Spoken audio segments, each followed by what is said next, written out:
Alrighty, everybody. So let me see if I can get my act together. So it's been a while since I've done one of these, but I kind of like them, and I like learning a little bit with everyone.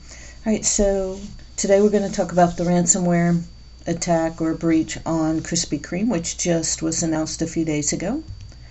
And so what we have is, Krispy Kreme, well-known multinational coffee house and donut company. We know it as a donut company with 1,500 shops and 15,000 points of access globally. I think that's part of their partnership with McDonald's. And then this particular cyber attack or breach may have occurred in November, and Krispy Kreme announced it or declared it during one of their SEC filings.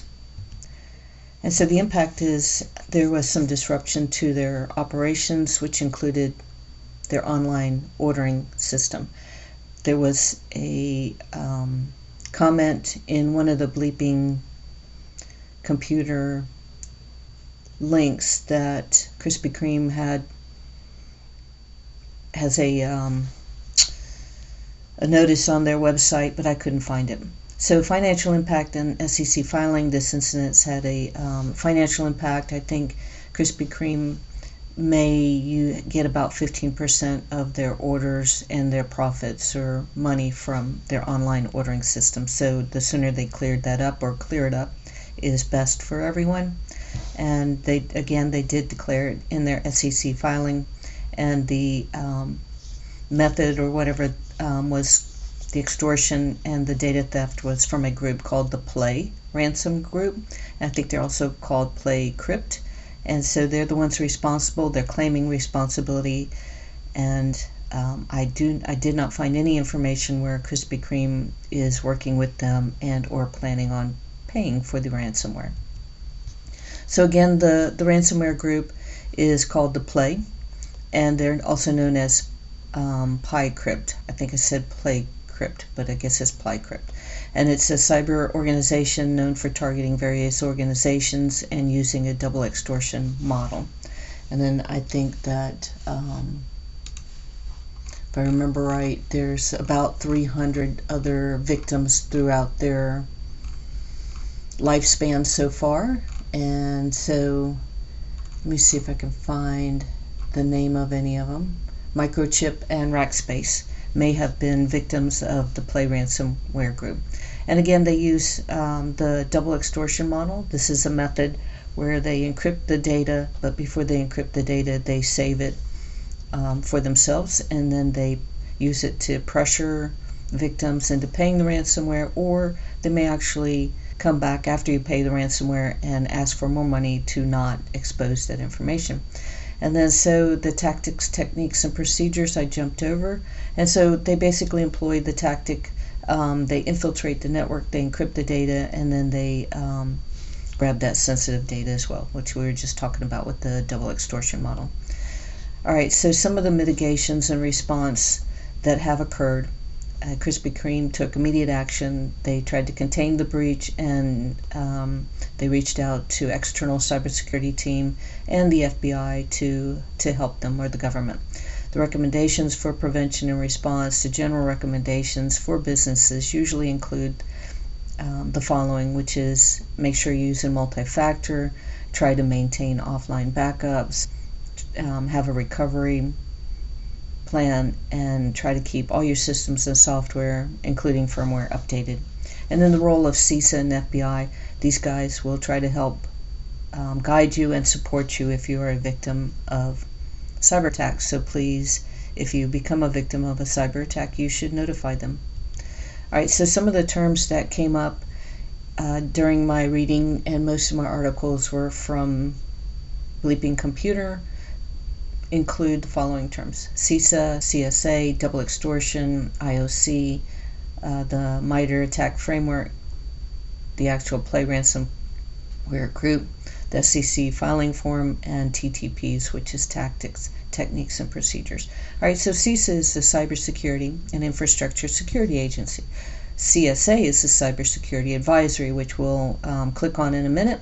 Double extortion, we talked about this already. It's a ransomware tactic or method that involves the data encryption and the theft of data and using both of them to get money from the victims. IOC is the indicators of compromise. MITRE ATT&CK framework is a knowledge base of adversary tactics and techniques and is a very nice site. You should look at it. And the Play Ransomware group is the bad guy in this situation. And SEC filing form 8K is a form that companies that are required to notify the SEC when they have breaches or other kind of adverse incidents. They have to file this form to let their investors know so they can't hide it, and that they get the information out in a timely manner so people can make decisions on investing. And TTPs goes back to kind of the MITRE framework, which is its tactics, techniques, and procedures. Okay, so some of the references that I used, I went to the MITRE framework, I went to Bleeping Computer quite often, and then CISA.gov. I did go to Krispy Kreme to see if they had any notices posted on their website about the breach. They did not. I did read an article where it said that they did, but I did not see it. Surprisingly, they did have some information about scams and misinformation, so they actually have a pretty good site, and maybe they took the announcement off, or maybe you actually have to go through the process of ordering to see it. And then of course I went to the SEC to see if I could find the filing. Alright, and so now let's go to two of the links. So the first link we're going to go to is the cybersecurity advisory, and then actually we'll go to the SEC one first because that's pretty quick. So we're going to go to the form, and so this is an 8K form, and it is the United States Security and Exchange Commission. And this is basically saying that Krispy Kreme filed a report on December 11th providing information about the breach. And so you can see it's kind of routine. It's not a lot of information here, but if you read it, it will say here on November 29th, Krispy Kreme was notified regarding the unauthorized activity. So I guess that's when their team or someone else notified it, or maybe the play group notified them that they had breached them. So we don't have that information. Then there's some just basic terminology for the thing, and it's pretty quick, and that's it. And then it tells you who from Krispy Kreme, the CFO, signed it. So that's a document that organizations that have investors have to file. Alright, so now let's go to the CISA advisory. And these are pretty good. This is a pretty long document, so we're not going to go through it. I'm just going to kind of summarize it. But it is the Joint Cybersecurity Advisory. And then it tells you a little bit about what it is about. This specific one is about Play Ransomware, which is the ransomware group.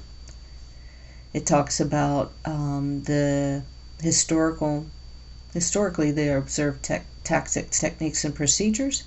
Talks about the FBI, and then here it says since June 2022, the Play, also known as Play Crypt, so I was right the first time, ransomware group has impacted a wide range of businesses and critical infrastructure in North America, South America, and Europe.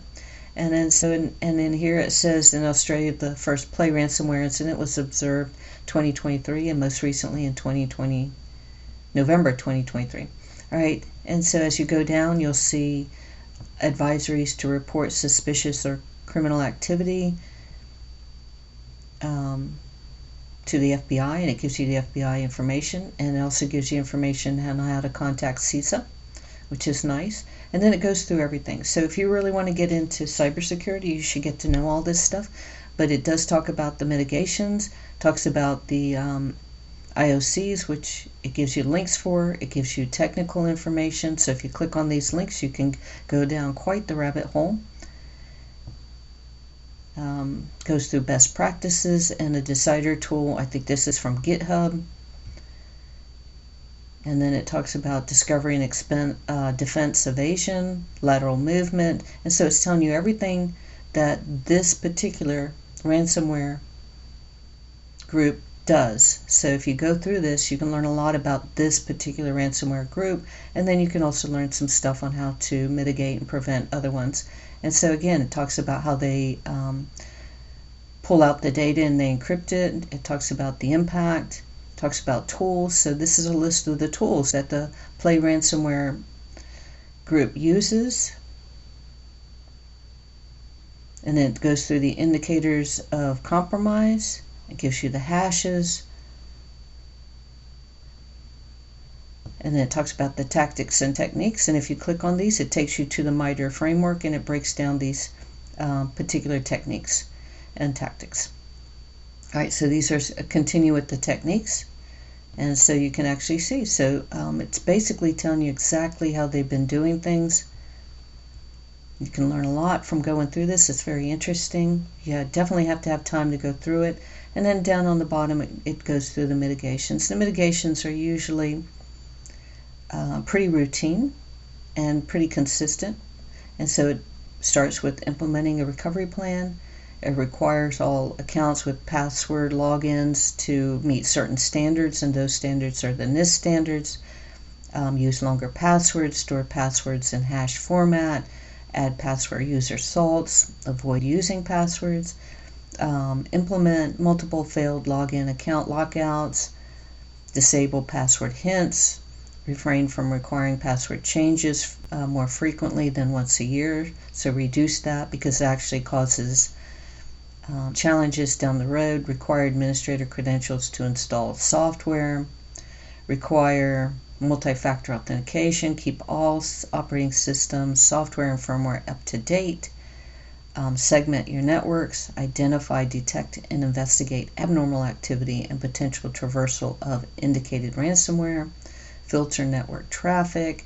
Install, regularly update, and enable real-time detection for antivirus software on all hosts. Review domain controllers, servers, workstations, and Active Directories. Audit user accounts with administrative privileges and configure access controls according to the principle of least privilege. Disable unused ports. Consider adding an email banner to emails. I think most organizations do that already. I see that all the time now. Disable hyperlinks in received emails. Implement time-based access for accounts set at the admin level and higher. Know a little bit more about the zero trust model. Disable command line and scripting activities and permissions. Let's see what else we got. We got a couple more. Maintain offline backups of data and ensure backup data is encrypted, immutable, which means cannot be altered or deleted, and covers the entire organization's data infrastructure, which is a lot of work. Validate security controls, talks about it here. And then there's resources for this particular advisory. And then a little bit more information about reporting at the FBI seeking information about this to help them out. And then, of course, the disclaimer that the information is being provided as is, and it's for informational purposes only. And that is our presentation on the play group attacking and breaching the Krispy Kreme company. Thank you. See you later. Bye.